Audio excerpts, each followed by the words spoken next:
In my comments, I'd like to structure them so that there is a certain, I suppose, follow-on from one to the other. So my remarks come in the way of saying, first, it's the extraordinary past. Secondly, is the tumultuous present. And thirdly, is the uncertain future. Because firstly, if one looks at the kind of events where we're having this event last year, where we did, no one could have possibly predicted we are where today and the kinds of subjects that we were dealing with and the intensity of those particular issues. And what struck me, looking backwards, having been a parliamentarian for 30 years, is the extraordinary laxitude in the way in which this whole referendum question was shaped and decided on by our parliament. Not only was it a referendum which was advisory, but it turned out to be, of course, compulsory once the people had voted for it, but it was also done in a way that there were no constitutional safeguards, it's a simple majority, and it was also done in a way that the deal which was struck was never a deal, given the kind of speech that our Prime Minister had given in 2013, but anyone could have told him that getting a deal out of Europe at that particular juncture with the huge migration issues were happening, no country had wanted to go into opening out the treaties. And indeed, David, when coming from the airport, said still the Germans are reticent in opening out the treaties, because you then got to get 27 governments to decide. And then the message itself was such a negative one for me. I mean, Dominic referred to the fact of the way in which the Remain campaign, I think the Remain campaign was more responsible for the result than the Leave campaign was successful actually getting it, because it was so hopeless. It was barren from any kind of vision, barren from any kind of explanation of what it was to share sovereignty. And actually, if you think about the past, I can't think of one period when I was elected as a parliamentarian when any Prime Minister explained what it was to share sovereignty with people, our political neighbours. It was an economic contract, but never a political contract. And that's what we'll see when we come to exit.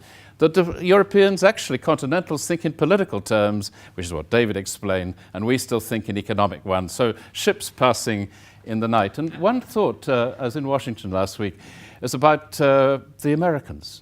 We're always seemingly in our political debate upholding America as a great democracy. Well, not only did you have a candidate who lost the popular vote but actually became president, which is kind of strange, but actually he's now in the process of selecting his cabinet. It's unelected. And why is it unelected? It's under the US Constitution that cabinet members cannot be members of Congress. So they go for hearings in the Senate, and that's the way they get democratic approval. Well, guess what? In the European Union, it's exactly the same. You have a separation between the legislature on the one side and the executive on the other. Commissioners are forbidden from standing to be European parliamentarians, so they are appointed, and then they are approved by a democratic vote, which is in the European Parliament, which is a democratically elected body. It seems strange that actually all our political leadership don't seem to have actually understood how the European system worked and never explained it to us. So it's a kind of opportunity lost. I wept as having been a parliamentarian for 30 years. You could get so high, and number of friends who are in Parliament, that was fine. But at the top of the level of whatever Prime Minister, whether it was Blair or whether it was Cameron, they didn't give a damn about the institutions.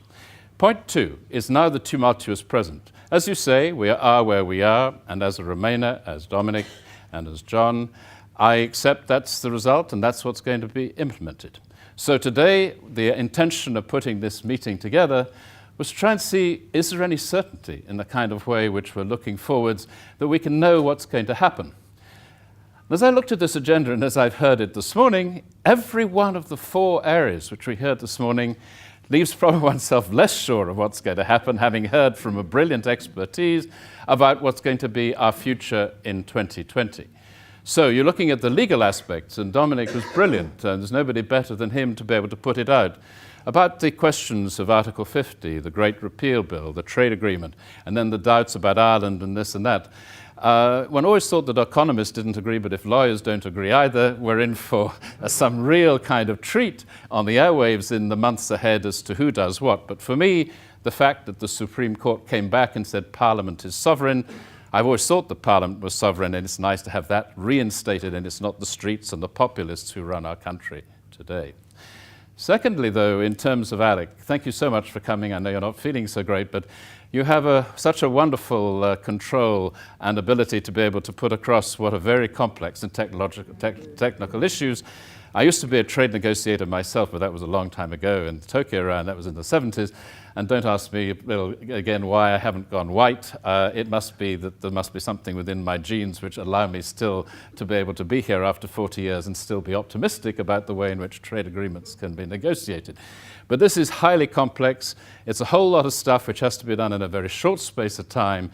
And so that the likelihood is that you're going to be more than busy where you are, Alec, but it'll be nice to see you whenever you have a moment to pop up and have a coffee.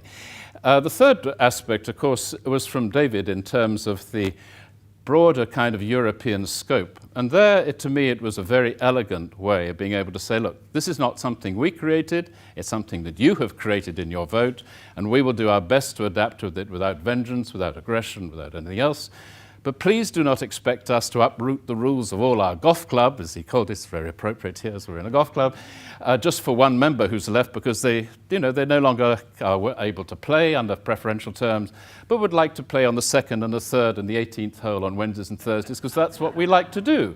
But you can't expect everybody else to shape around it. We're going to have some really difficult negotiations on the single market and the customs union, because as David nicely put it, we put out the Norway option, we put out the Swiss option, the Turkish option, maybe it's the Ukrainian option, which is a highly political agreement which allows Ukraine basically, I think, access into the single market, but not for freedom of movement. So it is around, but it's a matter of creating the political will. And then Mark, in terms of the business, so well, there's nobody better qualified than you to be able to, I think, put out clearly what the dangers are of having a big sucking sound of large businesses leaving if this kind of integrated network of supply chains is no longer there. So there's a big question now. So I come to my final comment, and this is about the uncertain future. It is true that we have a blind date with history in 2020. It is true that none of these four aspects that we've had on us today, I don't think I've ever been in a political meeting where you had four subjects on the agenda and nobody could tell you what the answer to the question was going to be. All they could actually say, well, yes, it could be like that, but we're not quite sure because we're not quite sure about the political aspect of which we're going to be working in. And so I think it is the suggestion that I would have is that as we are in a network which is basically run by its members, and we're in a network too where we can organize things as the members would actually like it, if we get the feedback from you that this is something which you'd like to have again, to be able to, in a year or so's time, or maybe sooner, saying, what is going to be Article 50? What is going to be the European future once through the elections in Germany and France? Will we be beginning to get a Europe which is more solid or less solid, and what kind of political forces will be there? Then we'll be there as the network to organize that kind of meeting. So I think that I just wish you, in concluding, and thanking you very much, and thanking you very much, Philip, for having organized this all. It's wonderful to have someone, although I'm no longer in politics after more than 2.5 years, who's as an agent who runs a network for you. I don't think that has happened anywhere else. Thank you very much, and thank you very much all for coming, and hopefully we'll see you soon. Thank you.